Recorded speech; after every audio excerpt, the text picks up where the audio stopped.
लक्षात येते ना? हे बघा, मी इथं अगोदर लिहितो, पॉवर इज डायमेन्शनलेस म्हणजे काय असलं पाहिजे, पॉवर इथं किती आहे, 80 शुड बी काय असलं पाहिजे, m0 l0 t0 असलं पाहिजे. सो एच डायमेन्शन म्हणजे काय येणार, m0 l0 t0 divided by T, time इकडे येऊन डिवाइड होणार म्हणजे t1 येणार ना, मग फायनली काय येणार t-1. हे एच डायमेन्शन येणार. हे असं थिंक करायला पाहिजे. म्हणजे इथं जी टर्म असते ना त्याचं -1 करायचं म्हणजे पॉवरची डायमेन्शन, पॉवरचं डायमेन्शन सगळं काय होईल, निघून जाईल. हे पुन्हा एकदा बघा, 10⁻⁴ समजा cx असेल आणि x म्हणजे काय दिलंय तुम्हाला, लेंथ दिलंय सपोज, तर c चं डायमेन्शन काय असायला पाहिजे रे, c चं पॉवरचं आलं की असं लगेच थिंक करायचं बघा.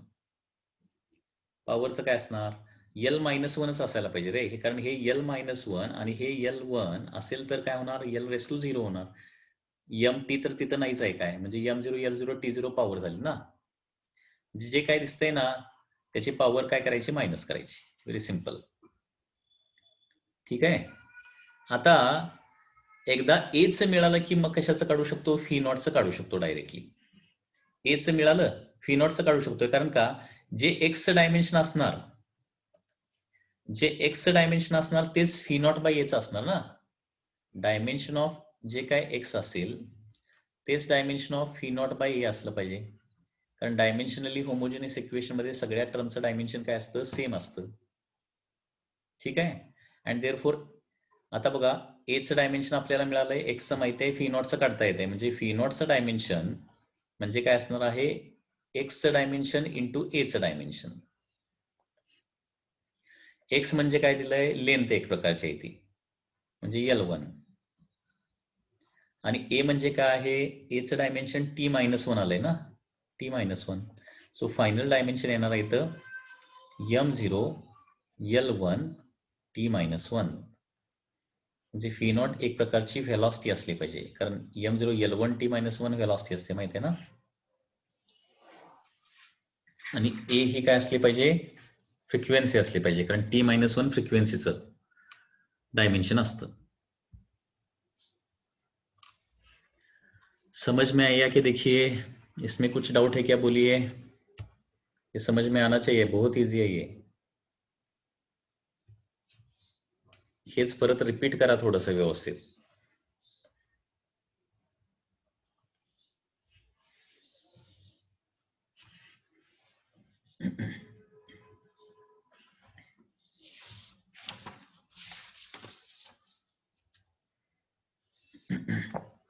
नेक्स्ट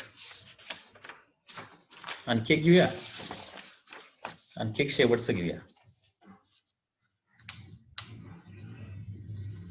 आणखी एक क्वेश्चन बघा, याचं काय कळतंय का बघा. एवढेच क्वेश्चन जरा व्यवस्थित प्रिपेअर करा, याच्यावरून काय होतात, इतर सगळ्या प्रकारचे तुम्हाला सॉल्व्ह करता येतात.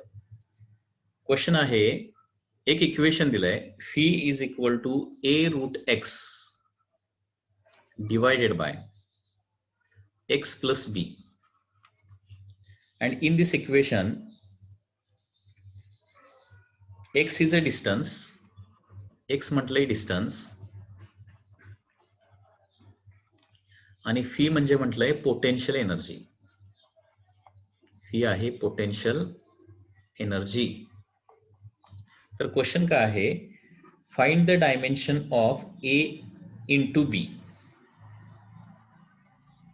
Find the dimension of A B. A into B चं डायमेन्शन काढायला सांगितलंय. ए बी चं डायमेन्शन ए इंटू बी. त्याच्यासाठी काय करावं लागेल, सुरुवातीला ए चं एकदा सेपरेट काढायला पाहिजे, बी चं एकदा सेपरेट काढायला पाहिजे आणि मग ए इंटू बी चं डायमेन्शन काढायला पाहिजे. ठीक आहे. आता इक्वेशन बघून मला सांगा कुणाचं डायमेन्शन सगळ्यात अगोदर मिळतंय, एचं का बीचं? फास्ट. आणि ते काय असेल बघितले लगेच कळायला पाहिजे.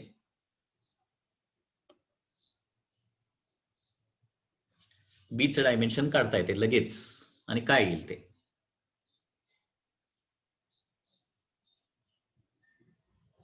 Correct, absolutely correct. बीचं डायमेन्शन L1 येणार. काय येणार रे असं? काय येणार? कारण इथं ऍडिशन दिसतंय ना, इथं ऍडिशन एक्स प्लस बी आहे. ऍडिशन सबट्रॅक्शन जर दिसत असेल ना, ते सगळ्यात अगोदर सोडवायचं म्हणून मी सांगितलंय. ऍडिशन कुणाचं होऊ शकतं? सेम फिजिकल क्वांटिटीचं ऍडिशन होऊ शकतं किंवा सेम फिजिकल क्वांटिटीचं सबट्रॅक्शन होऊ शकतं. म्हणजे जे डायमेन्शन एक्सचं असेल तेच बीचं असणार आहे. Okay, so dimension of b must be equal to काय असलं पाहिजे? डायमेन्शन ऑफ एक्स असलं पाहिजे. ठीक आहे. सो डायमेन्शन ऑफ बी म्हणजे काय येणार आहे? एक्स म्हणजे काय आहे? डिस्टन्स आहे. M0 L1 T0 झालं. ठीक आहे. आता इथं बघा लेफ्ट हँड साइड फीचं डायमेन्शन माहिती आहे आपल्याला, एक्सचं माहिती आहे. एक्स प्लस बी ऍडिशन केल्यावर लेंथ प्लस लेंथ म्हणजे लेंथच येणार ना, म्हणजे डिनॉमिनेटरचं सगळं डायमेन्शन माहिती आहे, फक्त एचं माहिती नाही. मग इथं डायमेन्शन सगळी ठेवूया ना. आता म्हणजे मल्टिप्लिकेशन डिव्हिजन असेल आणि त्याच्यामधलं एखादं डायमेन्शन काढायचं असेल तर डायमेन्शन ठेवा ना बेस्ट वे तिथं. बघा लेफ्ट हँड साइडला डायमेन्शन काय येणार अगोदर सांगा रे? फी म्हणजे पोटेन्शियल एनर्जी. तिथं डायमेन्शन सगळे ठेवूया इक्वेशन मध्ये, म्हणजे फायनली एचं डायमेन्शन आपल्याला मिळेल. पोटेन्शियल एनर्जीचं डायमेन्शन सांगा फास्ट. पोटेन्शियल एनर्जी, एनर्जीचं डायमेन्शन. पोटेन्शियल एनर्जी म्हणजे एनर्जी, सगळ्या प्रकारच्या एनर्जीचं डायमेन्शन असतं M1 L2 T-2. हे झालं फीचं डायमेन्शन. झालं. एचं डायमेन्शन मला माहिती नाही. स्क्वेअर रूट ऑफ एक्स आहे. एक्सचं डायमेन्शन काय असतं? L1 असतं. तेवढंच लिहितो, बाकी सगळं काय लिहित नाही. L1 divided by X plus B. या दोघांचं मिळून एकच, सगळ्या ऍडिशनला एकच. कारण एक्स म्हणजे पण लेंथ आहे, बी म्हणजे पण लेंथ आहे. लेंथ प्लस लेंथ सम लेंथ येणार आहे, म्हणजे L1 येणार. एक्स प्लस बी. ठीक आहे. असं म्हणायचं नाही की इथं L1 प्लस इथं L1 लिहितो, मग L1 प्लस L1 तिथे L2 वगैरे काय करायचं नाही. L1 इंटू L1 असेल तर L2 होतं. L1 प्लस L1 म्हणजे L1च. ओके, मास प्लस मास म्हणजे मासच, न मासच डायमेन्शन लिहायला पाहिजे. ठीक आहे. आता बघा राईट हँड साइडचं जरा कॅल्क्युलेशन सगळं करतो. आता L1 रेसचा स्क्वेअर रूट आहे. स्क्वेअर रूट म्हणजे रेस टू हाफ असतं ना. So L1 raise to half, power raise to power असेल तर 2 पॉवरचं मल्टिप्लिकेशन. लक्षात आलं ना? हे बघा इथं पाहिजे तर लिहितो, रूट ऑफ L1 म्हणजे असं लिहू शकतो, L1 रेस टू हाफ असं लिहू शकतो. पॉवर रेस टू पॉवर असेल तर त्या 2 पॉवरचं मल्टिप्लिकेशन करायचं असतं. 1 इंटू हाफ म्हणजे हाफ. ओके, हा, डिवायडेड बाय L1 म्हणजे फायनली ए इंटू काय येणार इथं सांगा? L raise to half minus 1. बरोबर ना? हाफ मायनस 1 जे मायनस हाफ राहणार. ओके, डिव्हिजन असेल तर पॉवरचं सबट्रॅक्शन करायचं असतं. हाफ मायनस 1 म्हणजे मायनस हाफ. आणि left hand side as it is आहे M1 L2 T-2 आहे लेफ्ट हँड साइड. मग एचं डायमेन्शन काढायचं असेल तर हे LHS ला येणार म्हणजे डिवाइड होणार. M1 L2 T-2 divided by L raise to minus half. मग फायनली एचं डायमेन्शन येणार आहे तुमचं M raise to as it is 1, L raise to किती येणार? 2 minus half. 2 minus minus half, sorry. Okay, कारण डिव्हिजन असेल तर पॉवरचं सबट्रॅक्शन करावं लागतं. 2 मायनस मायनस हाफ. हाफ म्हणजे किती रे? 0.5 ना. 2 मायनस मायनस हाफ म्हणजे 2 प्लस हाफ होणार. 2 प्लस हाफ म्हणजे अडीच. 2.5. 2.5 म्हणजे 5/2 आणि T raise to minus 2 as it is. So this is the dimension of A. अजून क्वेश्चन संपलेला नाहीये, कारण क्वेश्चन मध्ये काय विचारलंय परत, आणि ए इंटू बी किती असेल ते काढा म्हटलंय. ए आणि बी काढला आपण, डायमेन्शन ऑफ ए बी काढायला सांगितलंय. तर एबीचं डायमेन्शन येणार आहे, एचं डायमेन्शन आपलं आलं m1 l raise to 5/2 t raise to -2 आणि त्याला बीचं काय आहे, बीचं डायमेन्शन l1 फक्त आहे. ओके, तर a इंटू बीचं डायमेन्शन येणार आहे m1 as it is, l raise to फक्त एलच्या पॉवरचं ऍडिशन फक्त होणार, 5/2 म्हणजे 2.5 ना, 2.5 प्लस 1 3.5, 3.5 म्हणजे 7/2 लिहितो, t raise to -2. So m1 l raise to 7/2 and t raise to -2. आणि असा ऑप्शन इथं फोर्थ ऑप्शन आहे, D option is the correct option इथे दिलेले आहे. So D is the correct option. हे प्रॅक्टिस केलं तर एकदम सुपर फास्ट तुम्ही सोडवू शकता, एकदम फास्ट, 1 मिनिटाच्या आत हे सॉल्व्ह करून व्हायला पाहिजे. ओके, तर या पद्धतीनं तुम्ही होमोजिनिटीचे प्रॉब्लेम जे आहेत ते सॉल्व्ह करू शकता. काय म्हणायचं, डायमेन्शनल होमोजिनिटी. तर आता आपलं फर्स्ट ऍप्लिकेशन झालेलं आहे, लक्षात घ्या. Okay, first application of the dimensional analysis. Textbook मध्ये तेवढंच दिलेलं आहे, फर्स्ट ऍप्लिकेशन. टेक्स्टबुक पेक्षा नीट जेईला थोडंसं त्याचे ऍप्लिकेशन थोडंसं वेगळं असतं, त्याच्यामुळे ह्या कन्सेप्ट तुम्हाला व्यवस्थित अंडरस्टँड झाल्या तर इझिली तुम्ही मार्क्स मिळवू शकताय. आता सेकंड ऍप्लिकेशन आहे, that is find the conversion factor. Second application बघा, find conversion factor. Conversion factor between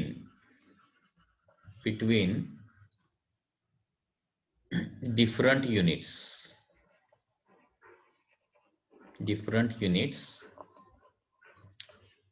of same physical quantity,